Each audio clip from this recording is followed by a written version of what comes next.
मेरे प्यारे बच्चों, अकल के कच्चों, पापा के पारा एवं पारी। सुनिएगा बुआ, अब इधर ध्यान दो 2 मिनट, वो पढ़ाई होगा।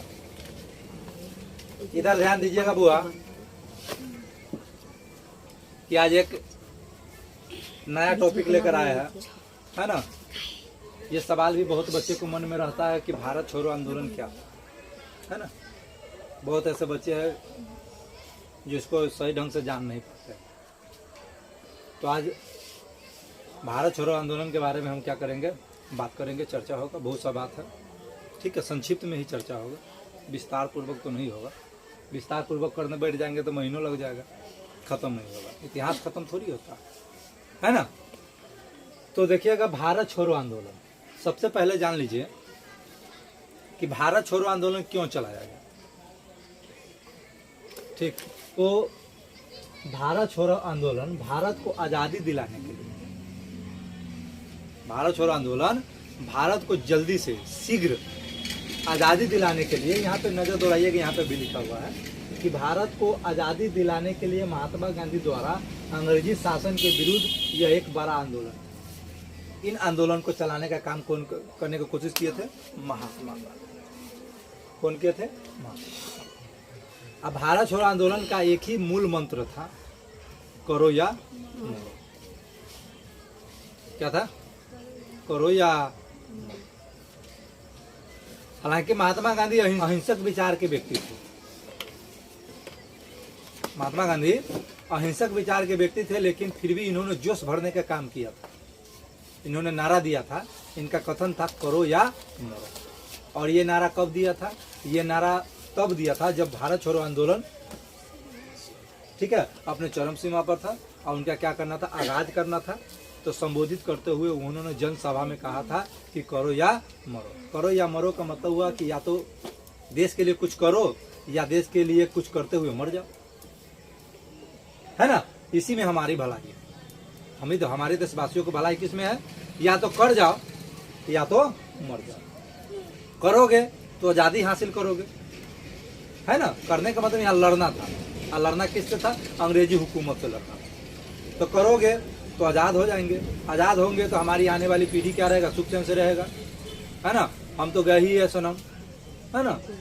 लेकिन जब हम लोग लड़ेंगे तो क्या होगा? आजादी हासिल करेंगे। मर गए तो कोई बात नहीं है, फिर ये दुख पीड़ा देखने के लिए नहीं रहेंगे, है ना। तो उन्होंने नारा दिया था, ठीक है। शुरुआत हुआ था इसका 8 अगस्त 1942 को। कब? 8 अगस्त 1942 को। जगह था मुंबई। कौन सा जगह था? देखिएगा, 8 अगस्त 1942 को अखिल भारतीय कांग्रेस की एक सभा बुलाई गई थी, एक बैठक बुलाया गया। लोगों को, जितने भी लोग इसमें भाग लेने वाले थे, नेता जितने भी लोग थे, सबको बुलाया था। कहा गया था कि आगाज होगा किसका? भारत छोड़ो आंदोलन का। इसलिए सभी आदमी पहुंच जाओ। कहाँ? मुंबई एक जगह है, देखिएगा, ग्वालिया टैंक मैदान था। ग्वालिया टैंक मैदान था बम्बई में। जितने भी सब थे उस सबको कह दिया कि ऐसे नहीं होगा, ठीक है, ऐसे नहीं होगा कि सब आदमी पहुंचो कहाँ? ग्वालिया टैंक मैदान में बम्बई में। सभी को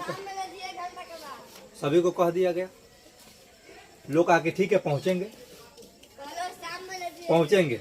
हालांकि महात्मा गांधी को अंग्रेज लोग पहले से जानते थे कि बुढ़वा में पावर बहुत है।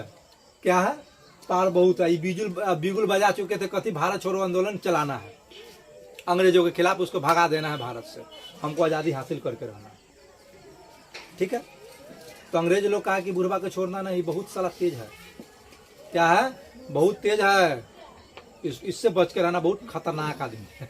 क्या कहा? कि बुढ़ऊ क्या है? बहुत डेंजर आदमी है, ठीक है, कहा बहुत डेंजर आदमी। देखिएगा, तो उनको कब बुलाया गया था? भारतीय कांग्रेस की सभा बम्बई ग्वालियर टैंक मैदान में सभा को बुलाया गया था कि सब आदमी यहाँ पर आ जाओ, यहाँ पे सभी लोगों को संबोधित करेंगे और यहीं से क्या होगा? शुरुआत होगा, आगाज यहीं से होगा, ठीक है। तो अब जब ऐसा हो गया तो अंग्रेजों को पता चला, ब्रिटिश हुकूमत को, कि अरे साला ये बुढ़ऊ कथी करने पर लगा हुआ है, कि तो जन सैलाब आएगा, फिर लोग एकत्र होगा, हमारे खिलाफ आवाज उठाएगा, है ना। चूंकि इसमें एकदम बिजुल फूक दिए थे, वो बिगुल फूक दिए, तो वैसे लोग जो अहिंसा के क्या थे, पुजारी थे, वो कह रहे थे करो या मरो। क्या कह रहे थे? करो या मरो। तो उनको रोकने के लिए एक ऑपरेशन जीरो आवर के तहत ऑपरेशन जीरो लागू कर दिया गया। कथी लागू कर दिया गया? अंग्रेज को लगा कि अब ऐसा हो जाएगा, तो अंग्रेज कहा कि ठीक है, कोई ऑपरेशन जीरो लागू करो। ऑपरेशन जीरो लागू क्यों किया गया? ऑपरेशन जीरो लागू किया गया इसलिए कि उसके तहत जितने भी नेता लोग थे, बड़े बड़े नेता जो थे, इसमें भाग ले रहे थे, उस सबको क्या किया? रातों रात उठा लिया। क्या किया? कहा कि बुढ़वा को छोड़ना नहीं। अब बुढ़वा कह रहा, अंग्रेज से जानता था कि बुढ़वा बहुत तेज आदमी है। क्या है? बहुत तेज है, भले ही हिल हिल के चलता है, लेकिन साला पूरा को हिला देगा ये, है ना। इसलिए सबसे पहले इसी को धरो, है ना। अंग्रेज के आदमी से कहा कि ठीक है सर, आप सोचिए, आप फिक्र मत कीजिए, इसी को पहले उठाएंगे। कहा कि जीरो आवर के तहत लगभग ऑपरेशन जीरो आवर, ये ऑपरेशन के नाम देख रहा क्या रोकने के लिए लागू किया गया था? भारत छोड़ो आंदोलन जो लोग चला रहे थे, उसको क्या करने के लिए? रोकने के लिए लागू किया गया। ये लागू क्यों किया गया? कि उसमें जितने भी लोग भाग लिए थे, बड़े बड़े जो नाम वाले लोग थे, जिनके बातों पर लोग क्या कर सकता था? आंदोलन कर सकता था। कहा उसको गिने चुने जो मेन है लीडर, उसको उठाओ। और सबसे पहले बुढ़वा देख रहा है चश्मा वाला, उसको सबसे पहले उठाना। तो लोग कहा कि ठीक है, सबसे पहले एक लेके भाग जाएंगे। उसको लेके बात में बहुत दूर भाग गया। सुनिएगा, तो जीरो के तहत, ऑपरेशन जीरो आवर के तहत सभी बड़े नेता को गिरफ्तार कर लिया गया। क्या कर लिया गया? गिरफ्तार।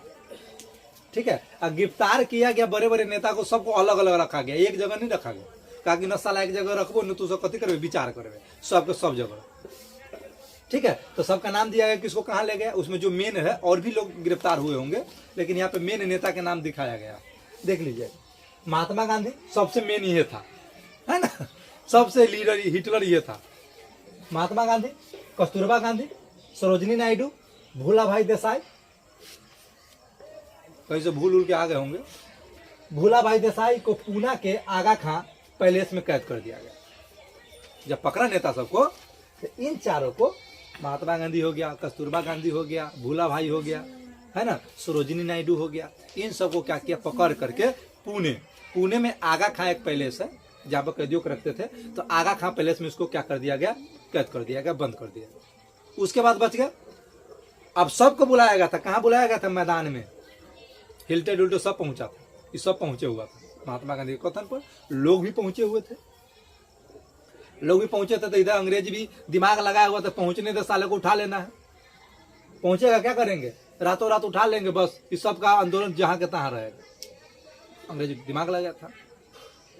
अब इस सबको उठा लिया। उसके बाद क्या किया? गोविंद चंद वल्लभ भाई पंत को अहमदनगर किले में रखा गया, इसको भी उठा लिया गया था। उसके बाद जवाहरलाल नेहरू को अल्मोड़ा जेल में रखा गया। कहाँ? अल्मोड़ा जेल। राजेंद्र प्रसाद को बांकीपुर जेल में। उसके बाद जयप्रकाश नारायण को हजारीबाग जेल में रख दिया गया। ऑन द स्पॉट सबको उठा लिया।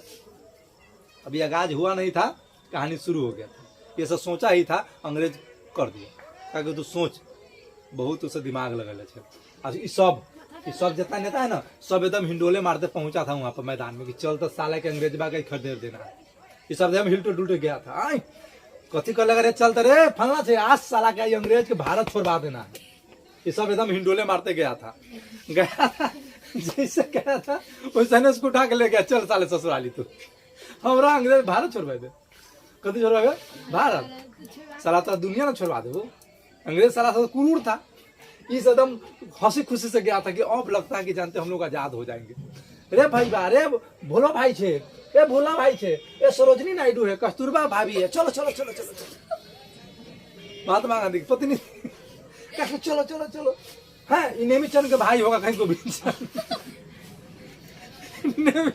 लिट्टी समोसा जानता है, ये बेचारा पकौड़ा छाने को लेकर जेल में, चल साले के तुम, है ना। तो गोविंद चंद वल्लभ भाई पंत को अहमदनगर किला में, इस सबको अलग अलग जेल में बंद कर दिया गया, क्योंकि ये सब बहुत हीरोगिरी के साथ पहुंचा था। कहाँ? मैदान में। कौन से मैदान में? ग्वालियर टैंक मैदान में। कहाँ? बॉम्बे। क्यों पहुंचे थे? भारत छोड़ो आंदोलन का शुरुआत करने के लिए पहुंचना था। कहाँ? मैदान में। पहुंच कहाँ गया? पहुंच कहाँ गया? ससुराल में। इस सबको पहुंचना था मैदान में, पहुंच गया ससुराल में। ठीक है, अगले सुबह इस सबको तो उठा लिया। सुबह लोगों को भीड़ लग गया कहाँ, मैदान में, और लोग इंतजार कर रहा है कि हमारे नेता प्रतिपक्ष जो आदमी वो आएंगे, हम लोग को संबोधित करेंगे, बताएंगे क्या करना है। अब अंग्रेज यहीं से चाल चलना शुरू कर दिया। अंग्रेज के एक अधिकारी आएगा, सुनते हो, वो बुढ़वा के बाद में पड़ेगा ना तो सब मारा जाएगा। देख लियो बुढ़वा के कितना चालाकी किया, तुम लोग को फंसा दिया, यहाँ पे बुलवा दिया है, वो अपने फरार है, भाग गया, उसको चढ़ा रहा है। क्योंकि महात्मा गांधी भागे नहीं थे, क्या था, उनको गिरफ्तार कर लिया गया। और सिर्फ महात्मा गांधी थोड़ी गिरफ्तार हुए थे, डॉक्टर राजेंद्र प्रसाद भी थे, जवाहरलाल नेहरू भी थे, सरोजिनी नायडू भी थी, कस्तूरबा गांधी भी थी, लगभग जितने बड़े, जयप्रकाश नारायण भी थे, सब था। तो कहा कि बुढ़वा के चक्कर में पड़ेगा तो मरेगा तू। तो सबको बुलाया गया था, तो लोग कहा कि सही बात हो, साला हमरा तो मरवा दे तो अपनी सके, है ना। तो कोनो कहा कि साला बेकार बुढ़वा के बाद में पड़ गए हो बाबू, अपने सब मरबे साला, अपन बाल बच्चा भीख मांगते, आपस में सब गुटमिट करने लगे, है ना। लोगों को लगा कि सही में महात्मा गांधी क्या हो गए, भाग गए, हम लोग को चढ़ा दिया है, अब भाग गया। अंग्रेज अब कह रहा है कि अब पहुंच ही गए हो यहाँ पे, अब यहाँ पे पहुंच ही गए हो ना, तो पहुंचाइए देते हैं जगह पर, है ना। उसको भड़काया, ये आंदोलन तुम्हारा कुछ किसी काम का नहीं है, जिसने तुमको चढ़ाया, जिसने तुमको क्या कहा कि भारत छोड़ो आंदोलन शुरुआत करो, आज वही गायब है, तुम्हारा नेता ही गायब है। क्या करेगा अब तुम लोग, लाठी डंडा खाने के लिए तैयार रहो, लाठी डंडा खाने के लिए तैयार रहो। लोग कहा कि वास्तव में साला अपनी सबके साथ बहुत गड़बड़ हो गया, कि बुढ़वा तो धोखा दे दिया, कदे दे दिया, बुढ़ाऊ तो धोखा दे दिया, है ना। अब आप ही लोग बताइए कि बुढ़वा धोखा दिया था, बुढ़वा धोखा नहीं दिया। अब आ गया,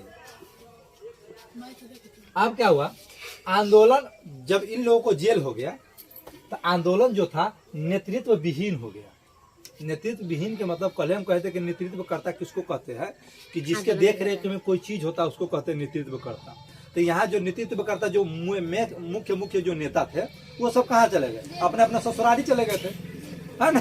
वहां बैठ के खाए होंगे पाव भाजी, और पाव भाजी खाए थे कि वो गरम गरम तेल लगा के डंडा खाए होंगे, पता नहीं, है ना। इस सबको ससुराली पहुंचा दिया।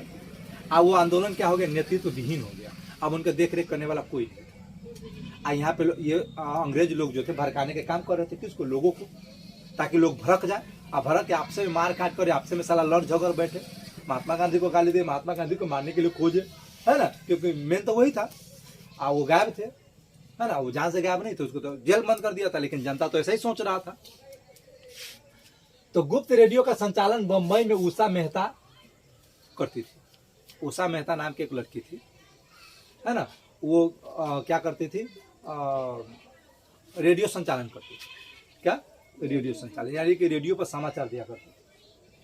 क्या दिया करती थी, रेडियो पर, उषा मेहता रेडियो पर समाचार देने का काम करती थी। अब जब ऐसे लोग सोचने लगा तो उषा मेहता सोचा, अरे साला जनता तो उग्र हो गया, अंग्रेज ऐसा चाल चला हुआ है कि सब आपसे में लड़ेगा झगड़ेगा, है ना। चूंकि ऐसा था नहीं, उषा मेहता जो था पूरी जानता था कि महात्मा गांधी कहाँ है, इसको तो पकड़ के ले गया, लेकिन जनता इससे अवगत नहीं है, जनता को तो भड़का रहा है। अब कुछ न कुछ करना पड़ेगा, वरना जनता आपसे में क्या होगा, है ना, और विश्वास भी खत्म हो जाएगा। कल होकर महात्मा गांधी आएंगे या और भी नेता आएंगे, फिर कहेंगे कि इसको शुरू करो, तो फिर ये लोग विश्वास नहीं करेंगे। तो गुप्त रेडियो उस समय सब अंग्रेज के अधीन में था, तो ये गुप्त रेडियो के माध्यम से, यानी कि चोरी छुप के रेडियो संचालन करती थी। रेडियो पर क्या हुआ, समाचार सुनाया गया कि भाइयों तुम्हारे नेता कहीं नहीं गए हैं, इन साले अंग्रेजों ने इन सबको क्या किया है, कैद करके ले गया। ठीक है, कैद करके ले गया, अलग अलग जगहों पर इनको रखा गया है। बस इतना सुनना था। जनता अब साला एकदम उग्र हो गया, ताकि अरे साला धोखा, इतना बड़ा धोखा, इतना बड़ा छल, इतना बड़ा अन्याय मेरे साथ।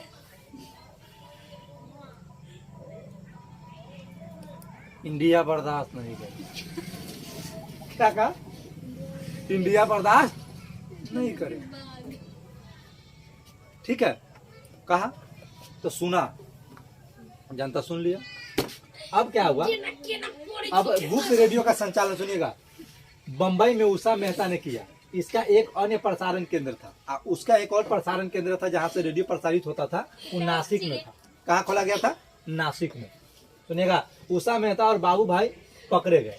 अब नासिक में जो रेडियो संचालन करता था, तो वहाँ रेडियो संचालन करने का काम करता था बाबू भाई। ये किसी का बाबू भी था, भाई भी था। बाबू सोना नहीं समझ रहे, हाँ रहा हुआ किसी का सोना पीतल है ना, लेकिन यहाँ पे बाबू भाई है। क्या है? बाबू भाई। तो सुनिएगा, तो बाबू भाई कहाँ रेडियो प्रसारण करते थे? नासिक में। ठीक है, ये तो बता दी कौन, उषा मेहता तो बता दिया कि क्या किया है, नेता लोग को कहाँ ले गए हैं पकड़ के जेल में, अलग अलग जेल में डाल दिया गया। लोग समझ गए, आग भड़क गया, लोग एकदम बेचैन हो गया, मार काट पे उतर गया, दंगा फसाद शुरू हो गया। ठीक है, उसी बीच क्या हुआ, तो यही सब था गुप्तचर।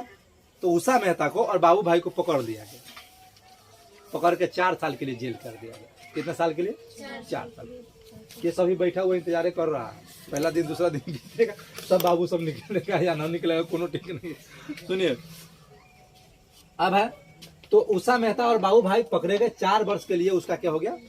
जेल हो गया। भारत छोड़ो आंदोलन एक जन आंदोलन था। भारत छोड़ो आंदोलन क्या था? एक जन आंदोलन। जन का आंदोलन का मतलब हुआ कि इसमें बढ़ चढ़ के लोग हिस्सा लिए, बढ़ चढ़ के, खास करके औरतें।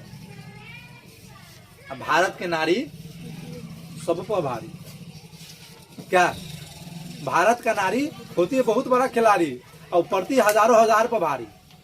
नारियां भी लगभग 20 से 22 हजार नारियां निकली हुई थी सड़क पे कि आज नहीं छोड़ेंगे, जो होगा सो जमोच तो उसको नहीं होता। नहीं, पल्लू नहीं संभालता है। अरे हर तरफ मुँह का बेटा कथी कर रे आता रे, हाँ लपेटे ऐसा ना कर दिया औरत। औरत जैसे लड़ने झगड़ने जाएगी ना, कुछ नहीं करेगी। अरे बोहा के बेटा के लात रे कथी कर जो अभी ओकरा लात रे। अरे चूंकि सबको याद है 1857 के क्रांति, सबको याद था। इस आंदोलन में भी महिलाएं बढ़ चढ़ के हिस्सा ली थी। हालांकि पथराव हुआ, गोलीबारी भी किया गया। ये सब इतना जल्दी भी एक्शन नहीं ले सकता था, औरतों पे एक्शन नहीं लेता था वो सब जल्दी। औरतें भी थी, कहा कि अभी बर्दाश्त करो। ये सब भारत छोड़ो आंदोलन का हिस्सा था। क्या था? भारत छोड़ो आंदोलन का एक हिस्सा था। अब भारत छोड़ो आंदोलन एक जन आंदोलन। क्या था? जन आंदोलन। इसमें बहुत जनता लोग, बहुत लोग, गरीब लोग, मजदूर लोग, महिलाएं लोग, युवा लोग, है ना, ये सब बढ़ चढ़ के हिस्सा लिया। क्या भारतीय हिस्सा लिया था? इसे युवा, कृषक, महिलाएं व मजदूर वर्ग आदि भी बढ़ चढ़ करके हिस्सा लिया। ये क्रांति पूरा भारत में फैल गया। अब पूरा भारत के लोग एकदम बेचैन था कि हमको अब आज़ादी चाहिए तो चाहिए, दे तो दे, बाप के घर से दे, क्योंकि हमारा आज़ादी तो छीने। 14 अगस्त के बाद है।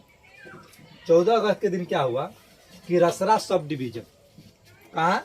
रसरा सब डिवीजन पर आक्रमण किया और राष्ट्रीय झंडा फहरा दिया। अब जो जन सैलाब था, लोगों की भीड़ जो था, तो रसरा सब डिवीजन गया और वहां पे क्या किया, उसका झंडा उखाड़ के फेंक दिया। किसका? ब्रिटिश का झंडा। काट साला, साला इस साला बाप के झंडा, और उसका फेंक दिया। अपना राष्ट्रीय झंडा जो था लगा दिया। इतने पर नहीं रुका, लगा दिया। बैरिया थाने में गया। बैरिया थाने में जब गया ना बुआ हो, तो राम सुंदर सिंह एक व्यक्ति था, वो तो झंडा फहराने दिया, कई बार फहरा ले झंडा, क्योंकि ब्रिटिश का झंडा जगह जगह फहरता था। जहाँ भी सरकारी जगह था वहाँ पर उसी का झंडा लगता था। तो ये सब जब विद्रोह हुआ था, कहा कि साला सबका झंडा उठा के फेंक, साला अपन झंडा लगेगा, अपना राष्ट्रीय झंडा लगेगा। तो बैरिया थाने में गया। राम सुंदर सिंह नामक एक थानेदार था वहाँ पे। थानेदार कहिए, होमगार्ड कहिए, जो भी कहिए, वहाँ पे था। झंडा फहराने दिया, लेकिन ये सब लूटना चाहा हथियार वगैरह, तो मना कर दिया। कहा कि कल आके लूट ले, आज भर छोड़ दो। क्या कहा? आज भर छोड़ दो। झंडा फहराने दिया, लोगों को विश्वास हो गया ठीक है, झंडा फहराने दिया है तो एक दिन समय दे दो, कह रहा है कल लूट लेना। हथियार वगैरह उसमें था, तो लोग भी कहा कि ठीक है। कल फिर होकर लोग पहुंचा, लेकिन ये निकला धोखेबाज। क्या निकला? धोखेबाज। पहले से ताक झाक में तक आने दे, आया, धराधर गोली चलवा दिया। 19 गो लोग को वहीं पे मार दिया। हाँ, क्या गो ही बातचीत? 19 गो ही बातचीत। धोखेबाज निकला। 19 गो आदमी को क्या कर दिया? वो मरवा दिया।